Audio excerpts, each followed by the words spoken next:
Permission to be Powerful is a reader-supported publication. To receive new posts and support my work, consider becoming a free or paid subscriber. Dear Permission to be Powerful reader, my words are lethal weapons.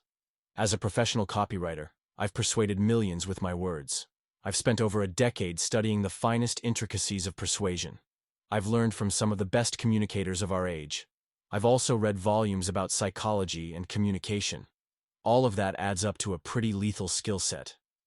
Few people compare. Now and then, I forget about all the energy I've put into being a great communicator. And on a few rare occasions, I've deeply hurt people with the weight of my words. Some were traumatized, either intentionally or not, on my part. I feel responsible for tempering some of the advice I've given you here in this book, to contextualize it further so you don't hurt people you love. I want to remind you that I filter the world into two categories: safe people and unsafe people. I treat each category much differently. I don't want to treat safe people like they're unsafe. I'll lose people I care about very quickly if I do that. But, in reality, I want unsafe people far away from me, so I don't care that much how they receive me. With that said, I tend to temper my response to an unsafe person to how egregious I think that person is being. If I'm getting a threat of violence, for example, you will receive my full wrath, and I'm not going to feel sorry about it. If you are actively belittling me, perhaps I'll tone it down, but I'll still be a little savage if the situation calls for it. Most of the time, it won't. I grew up under very unusual circumstances that most people cannot relate to. So, you might find it difficult to accept why I am so steadfast about how I approach people. As I've said before, I paid a high price for these lessons. I purged a lot of people from my life. Some were my flesh and blood. I must come across as a little jaded. Maybe so. Perhaps it's because, to this day, there are parts of my personality that still attract some toxic people to me. Usually when they arrive, I can spot them and get rid of them. But still, there's a sweet, sensitive side of me that attracts wolves predictably. One of the significant insights I've had recently concerns attraction. When I feel attracted to someone, I don't take that as a sign that I should pursue them anymore. I first have to ask myself why. Why am I attracted to that person? I may very well be attracted to that person because of their negative traits, not despite them. I may like you because you are avoidant, controlling, manipulative, and abusive. That's what I know. That's my default setting. That's what's familiar. So, I must be careful. But, in either case, I only reserve my hyper-assertive treatment for situations where I'm being devalued. And, even then, I may not go all out on a person. You may have noticed my brutally honest style and approach to my writing. This is something that developed over time. I believed in many lies growing up. I fell for ruses that complete idiots wouldn't have fallen for. I kept the company of many pathological liars. After a while, I decided to go the opposite direction. I became a straight shooter. I was a radical honesty buff then, and I've only grown more in that direction. It's very unsettling to some people, and it's very comforting to others. Either way, it is a potent tool. Funny, I got bullied so much by so many people growing up that I became a bully's worst nightmare. Able and willing to give the brutal honesty that could fuck a person up in the light of day. I want to warn you to be cautious when following my advice. If people have been walking all over you for your whole life, it's unlikely that you're going to go for the nuclear option. But if you're not aware, you might hurt yourself or someone else. Most people are afraid of the cold, hard truth. Some people can't handle the truth. Too much of it all at once can mess with a person's identity. That said, be careful and discerning. If you have been paying attention, I've shown you the best skill sets for each end of the spectrum. I've also shown you how to use boundaries even in toxic situations. But I've also talked about how to be a great listener and empathizer. One skill set lends itself more to safe people, while the other will be more useful when dealing with unsafe people. The post on listening will help you dramatically enhance the good vibes among your core group. And, 9 times out of 10, you won't have to use things like silence to assert yourself. Understand that with the people I love and care about, there are lines that I would never cross, and I'm very clear about that. But, simultaneously, the world is filled with dangerous people. You won't always have the luxury of avoiding them. And, if you don't know how to deal with them, they'll deal with you. I also want to point something out lest you misinterpret what I'm teaching you here. In a previous section, I mentioned that silence, or disconnection, is my go-to boundary. In this case, you might think this is the same as the silent treatment. I don't think so. First, I'm asking you to be discerning and use your judgment. Some people will not hear you, no matter how hard you try. They have their stuff they're trying to work through. It's usually not even about you.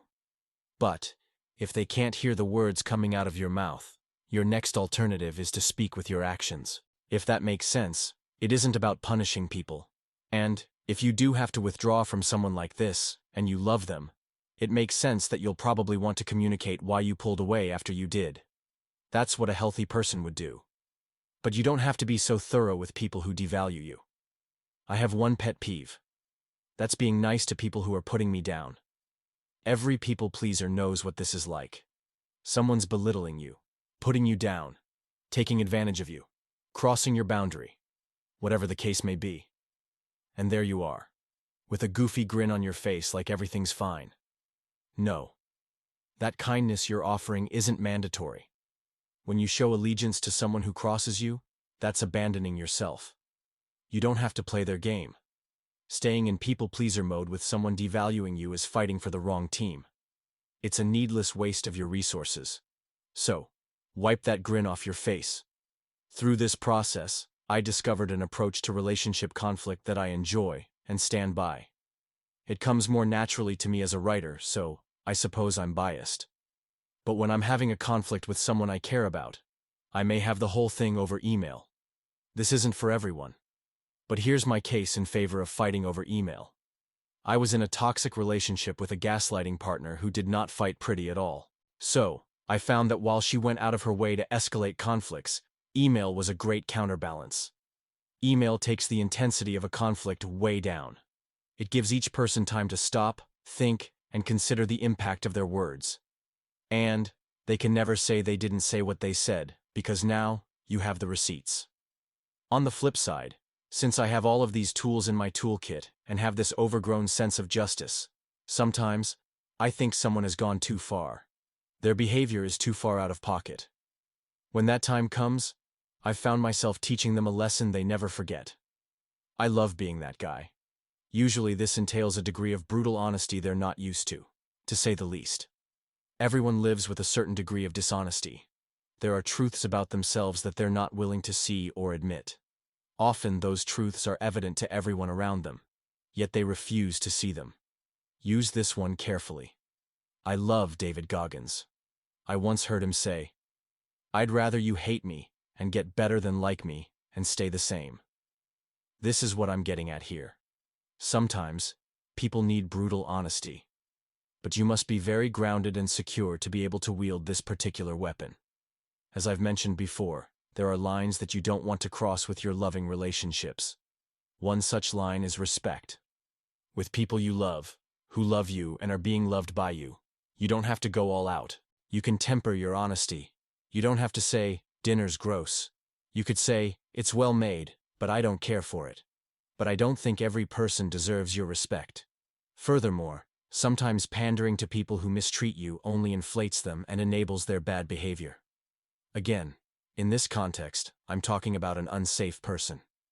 Unfortunately for you, a dangerous person could be masquerading in your life as a person who should be safe. Your family members should be safe. But if that were always the case, you wouldn't read a book like this. On the flip side, some people have, consciously or unconsciously, surrounded themselves with yes men.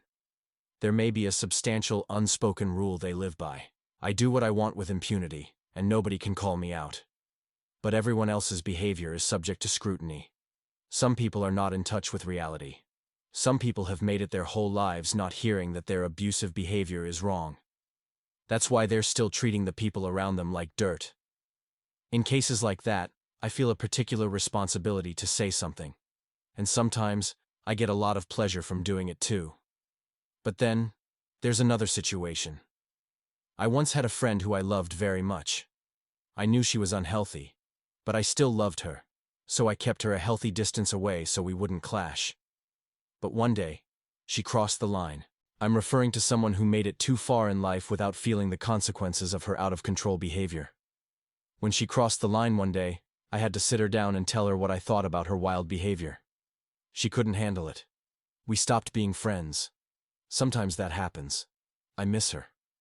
But I thought about it, and I feel strongly that it was vital for her to hear the truth. We're not kids anymore. She's a parent. Her out-of-control behavior had ramifications beyond just our friendship. Beyond that, what if you lived in integrity with what you honestly think and feel? Most people don't. Not really.